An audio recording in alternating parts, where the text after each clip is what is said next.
आज महिला संवाद दाऊद नगर के भगवान प्रसाद शिवनाथ प्रसाद कॉलेज में था, बीएड कॉलेज में। और आज इतनी ज्यादा महिला ओबरा विधानसभा के, जो आप वीडियो के माध्यम से देख सकते हैं कि जगह तक नहीं रहा, पूरे हॉल और कैंपस पूरी तरह से ओबरा विधानसभा का पूरी तरह से फूल रहा। और हमारा बीच ओबरा विधानसभा के और लोकप्रिय व्यक्ति हैं, जो हर क्षेत्रों में इनका चर्चाएं का दौर शुरू हो चुका है। सिर्फ जितने भी महिला से हम बात किए, उन्होंने कहा कि पहले के लोग जितने भी जनप्रतिनिधि ने वोट लिया सिर्फ ठगा है, लेकिन इस बार लोगों ने, महिलाओं ने कहा है कि लोग से हम ठगाते रहे हैं, अब इस बार नहीं ठगाएंगे।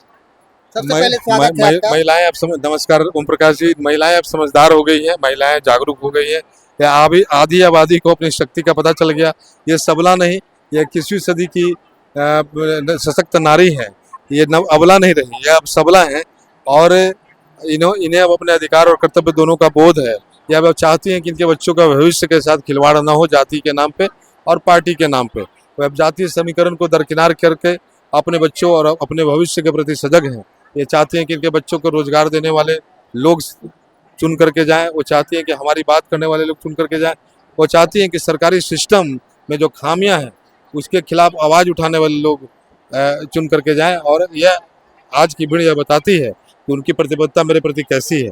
मैंने जो इनको सेवा किया है लगातार बरसों से, वो यह उसका प्रतिफल है। कई महिलाओं से हमने बात किया, उन्होंने कहा कि जनप्रतिनिधि जीतने के बाद कभी नजर नहीं आते, लेकिन एक बुलावा पर प्रकाश भैया के पास हम आ गए हैं। पिछले 5 वर्ष चुनाव के हो गए। मैंने पहले भी कहा था कि अगर आपने मुझे नहीं जिताया, जो जीत के जाएंगे वो आपको कभी नजर नहीं आएंगे। ऐसा ही हुआ। अब लोग उनको गालियां दे रहे हैं। इसके पूर्व में भी मैंने देखा है 3-4 पीढ़ियों से कि आप वो पहले जिताते हैं, फिर 5 साल तक उनको गालियां देते हैं। और जो हार के जाते हैं उनका तो पता ही नहीं चलता। वो फिर टिकट के लिए लोग दौड़ने लगते हैं कि हम ही सबसे बड़े दावेदार, और उसके बाद जनता के बीच में फिर टिकट लेके वैसे ही आते हैं और फिर हार के चले जाते हैं।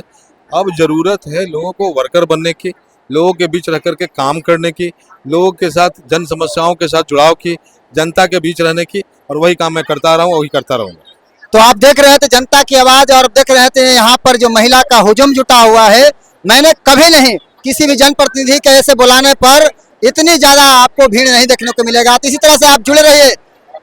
मैं कई बार कह चुका हूं कि अगर जनता की आवाज अगर सुनना है ओबरा विधानसभा में सबसे पहले और सबसे हिटदार, तो एक बार फॉलो कर लीजिए। हमेशा आपको रोचक और बेहतर मिलते रहेगा। तब तक के लिए ओम प्रकाश की ओर से धन्यवाद।